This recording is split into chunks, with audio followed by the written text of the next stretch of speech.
Welcome, I'm Bruce Munro, and with me is International Relations Specialist Professor Robert Patman, and this is Global Insight.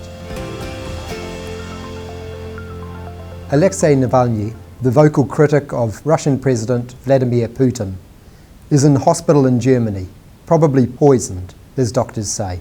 Is this a turning point for Russia, or just more of the same? Welcome, Robert. Morning, Bruce. You keep a close eye on what's going on in Russia. What is the likelihood that Navalny has been poisoned by somebody connected to Putin's government? We can't rule it out because in the past a number of high-profile opponents of Mr. Putin have suffered poisoning. For example, Alexander Litvinenko, the former KGB or FSB officer who became very prominent in London. He was poisoned via a cup of tea in similar circumstances to Navalny. A journalist, Anna Politkovskaya, she was also poisoned and she survived it, but subsequently was shot. So there's a track record of high-profile opponents suffering mishaps and personal injury and even death. So that's a worry. But on the other hand, Alexei Navalny is a quite high-profile, almost unique opposition figure. He's made lots of enemies, not just Putin, but also high-profile people in the political world in Russia and also in the business world. In fact, he fell ill on the 20th of August. The reason he was in Siberia visiting Tomsk was because he had carried out one of his high-profile anti-corruption investigations. One of the reasons Navalny has become such a charismatic figure, he's tall, he speaks well, is that he's not just a political activist, he's an anti-corruption activist, which means that he's carried out documentaries in depth, which are credible and put on YouTube, which have, I think, galvanized lots of young people in particular. And he had recently carried out an investigation into the governor of Tomsk. So he's made some powerful enemies, and it's easy to point the finger at President Putin. I don't think we should have any illusions about the fact that he's determined to stay in power. But there's quite a lot of other powerful people in Russia who have grievances with Mr. Navalny. Putin rules with an iron fist, and he's recently made amendments to the Russian constitution so that potentially he can stay as president until 2036. He appears to be powerful. Why would he want to poison opponents? Well, we don't know he did, but assuming that some of the people around him may have had a motive, or he did have a motive. In the hypothetical case that he did, let's assume he did for a second, why would Putin do such a thing? Well, Mr. Putin has made a lot of enemies. In the name of consolidating power in Russia, a lot of people have died during the 20 years he's been in power. And he's aware of that. And that means he's got to try and stay in power as long as possible because there's not going to be a comfortable retirement spot for Mr. Putin. The second thing is the economy. In the first half of Mr. Putin's rule, the economy grew strongly, about 4%, but it's now down to about 1%. And the economy's been really struggling. Inequality in Russia has just gone through the roof in the last decade. And the other problem we mentioned, corruption. Corruption absorbs about 20% of GDP in Russia every year. So Mr. Putin's aware of this. And he's also aware that there's growing young disaffection with young people with Putin's rule.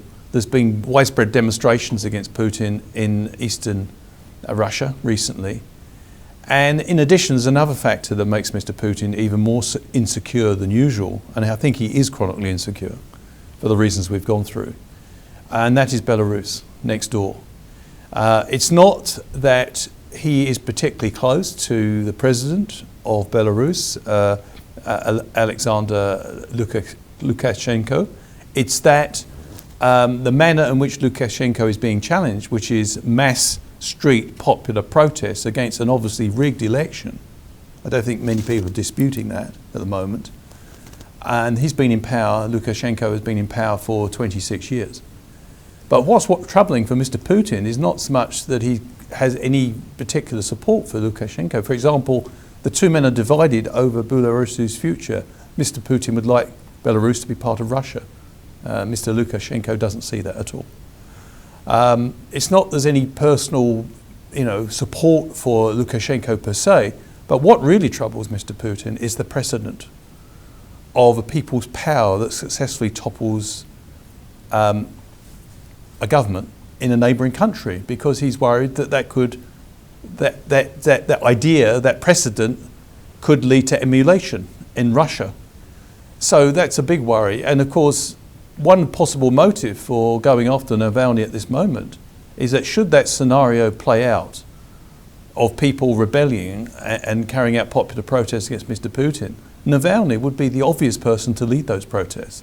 So it wouldn't be just headless opposition, it would be opposition which could be mobilised with a charismatic figure, which is of course Mr. Putin's nightmare. So one could hypothesise that if he did have a motive for killing Navalny, it was to prevent the possibility of protests having a strong leader.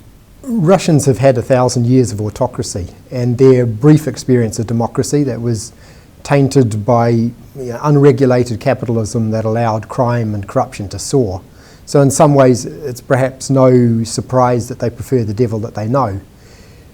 Is there any point in trying to hold Putin to account before Russians themselves are thoroughly sick of him? Or are you saying that they're getting to that point?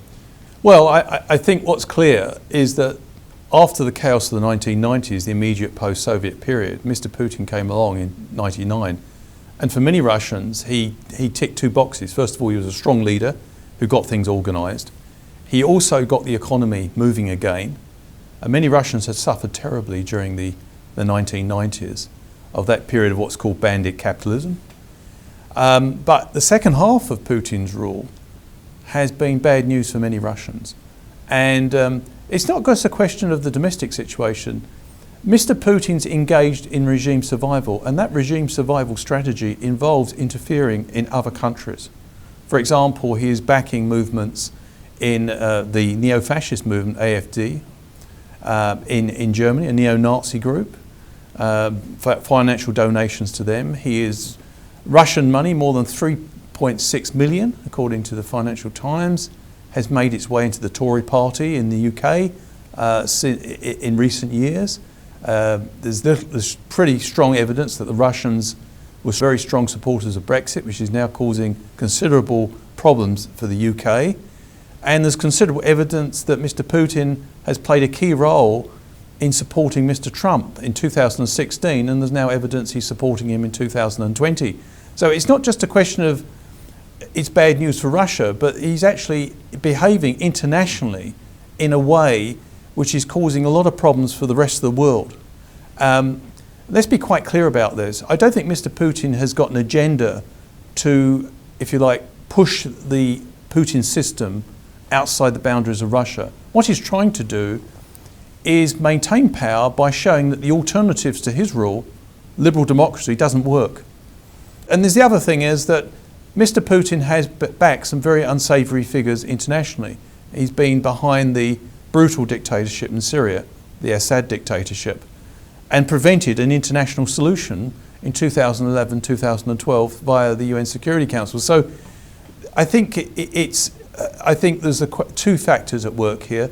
There's mounting disaffection in Russia for the reasons we've gone through. And I think this is not just a matter for Russia, because Mr. Putin's presence is beginning to cause a lot of serious international problems. Thank you, Robert. Thank you. And thank you for watching. Catch us next time on Global Insight. До свидания.